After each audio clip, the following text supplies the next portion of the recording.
I am making a mono information video because 3 weeks ago I was like feeling like shit and I was like, I have to go to the doctor.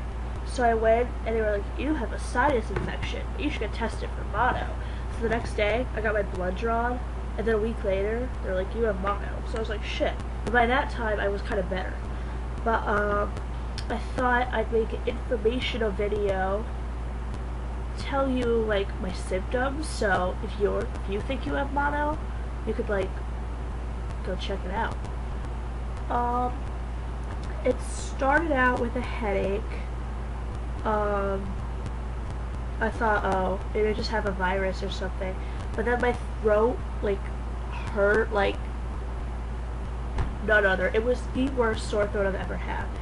And sooner or later, that doesn't make any sense. My throat got really swelled up, really red, and it had white like pus bags in it. It was really gross. And you could see like white like strains of like crap like going down my throat. It was in strings, but mostly they were like white patches. They were like sticking to that thing that hangs down, and I couldn't even swallow, and it really hurt when I swallow, and I like cried because it hurt so bad. And then also my lymph nodes, aka sides of my neck, like grew really big. Like it looked really swelled up, and if I touched it, it felt like a bruise. And since my throat was so clogged up and my lymph nodes were so big, I sounded like Stitch. Like, no lie, I sounded like Stitch from Lilo and Stitch. And my parents couldn't even understand half the things I was saying. And it was bad. I had a fever most of the time. Basically, it stayed at 103. Yeah, I think it got up to 105 one night, or 104. I almost had to go to the hospital because I was like really like feverish, but I didn't really feel it, but like supposedly I was really like overheated. Then obviously you get really tired. When I was getting my blood drawn to see if I had mono, for like 2 days I could hardly even walk. Like I walked from like the car to like the inside of the building, which was like, I don't know, like half a length of the football field, and I like had to lay down on a chair when I got inside. Walking feels weird. You just want to sleep all the time, but I couldn't even sleep because my throat hurt so bad. So I like stayed up till like 3 a.m. watching like Family Matters and The Nanny. And although I liked those shows, I was really irritated because I was like so tired. And yeah, you get really irritated easily because like you can't do anything and you feel like shit and there's nothing that can help. I was on sinus medication and for my sinus infection, but you had to eat with it and you have absolutely no appetite. Like I eat a lot and I usually eat a lot when I'm sick, but I didn't eat anything. Like I couldn't even eat like 5 Cheerios. Like I probably had like 2,000 calories in 2 weeks. Like I had like the daily amount of calories in 2 weeks. And I was on Tylenol, Advil. I had like this shit.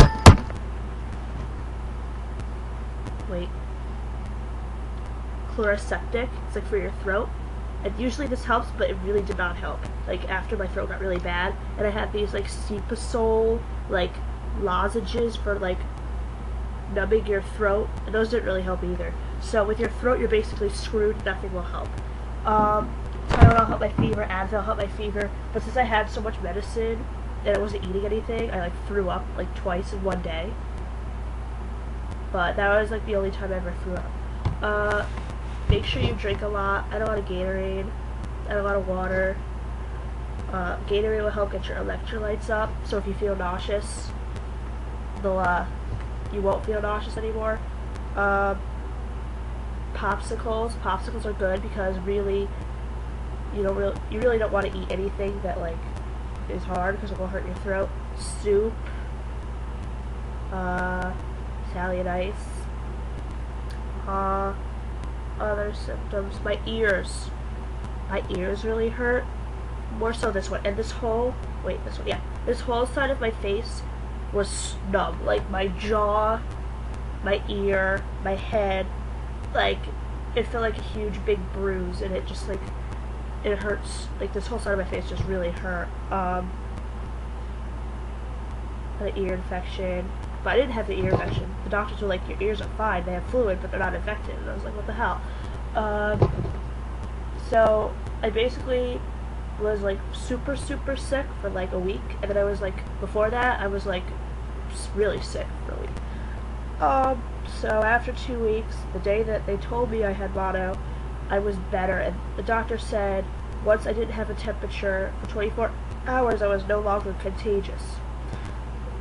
Because supposedly you are most contagious a month before you start getting symptoms. That's the incubation period.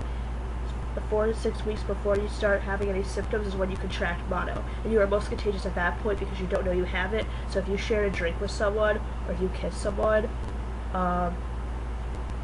you should probably let them know. But there's a chance that they might not get it, because if they've been what's the word? If they've been exposed to it as a kid, then they won't get it again. They could have it in their system, because a lot of like babies get it, and it's like the doctor says this is a flu, but it's really mono, but they don't know. And there's a chance they might not get it, because there's like couples, and if one of them has mono, it doesn't mean that the other one is gonna have mono. They should get tested, but it doesn't mean they're gonna get mono.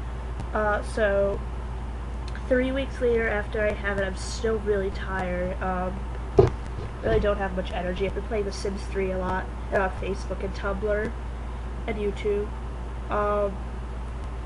I've lost, like recently, this last week, like my hearing in my right ear is like almost gone, and it's really itchy, and I keep hearing my heartbeat, which supposedly is called tinnitus, which you could get if you had mono. My throat is starting to swell up again, but I don't feel it. I get headaches sometimes, like depending on the day. I get really tired, and you just feel really worn down. And I was gonna start college, like in 4 days. And I was gonna commute, but instead I'm starting in January because I am way too tired.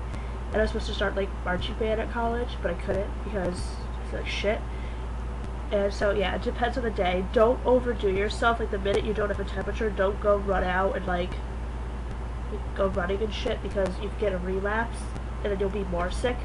So take it easy. Like, do what your body tells you. If you don't feel like up for shit, don't do it.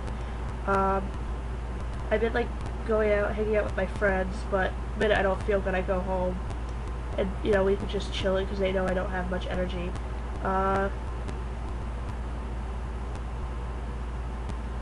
Oh, another symptom of mono, you'll wake up in the middle of the night and your whole bed will be covered in sweat. It's called night sweats. You get like, that's a very common symptom. Yeah, sorry for that random comment. So yeah, just wanted to tell you about mono, and if you have any or all of those symptoms, you're screwed. Oh, and once again, don't do a lot of activity because your spleen will rupture, and then you'll be kind of screwed. So you're not supposed to do any contact sports for a month, like football, all those shit. And I like used to walk and run every day, but I haven't yet. And I'm a trumpet player. I'm a music major, and I haven't played my trumpet yet because I really don't have enough air. So like, if you're a musician that plays like an instrument and you use your mouth, don't play it yet. And it's gonna take a while to get back because, yeah, back to normal. So don't overdo yourself. You'll probably be tired for a couple of months. And abstain from like kissing anyone for a while. Because I don't know how long I'm contagious, but according to Mayo Clinic, you could be contagious up to 18 months. But most people aren't after 18 months. I'll probably wait like till December to like, you know, do my thing. So yeah, sorry this video was so long. Sorry, it was kind of dumb. My first informational video. And, yeah, if you have mono, I hope you feel better. Good luck.